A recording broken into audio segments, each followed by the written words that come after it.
যে তিনটি ভুল কাজের জন্য অনেক চাওয়া বা চেষ্টা করার পরেও আপনার নর্মাল ডেলিভারি করানো সম্ভব হবে না, তাই নর্মাল ডেলিভারি চাইলে এই তিনটি কাজ বা এই ভুল কখনোই করবেন না।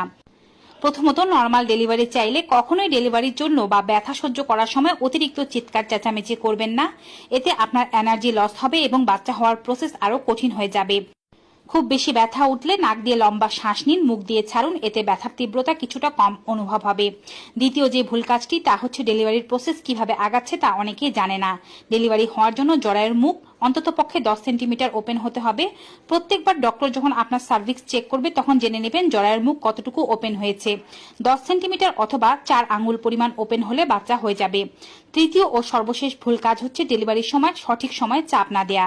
বাচ্চা যখন ভেতর থেকে মাথা দিয়ে চাপ দিতে থাকবে বের হওয়ার জন্য, ঠিক মাকে তখনই প্রেসার দিতে হবে। বাচ্চা ও মায়ের প্রেসার যদি ঠিকঠাক ভাবে পড়ে সেক্ষেত্রে 1 থেকে 2টো প্রেসারই কিন্তু বাচ্চা হয়ে যাবে। বাচ্চা যখন প্রেসার দেবে না তখন আপনিও প্রেসার দেবেন।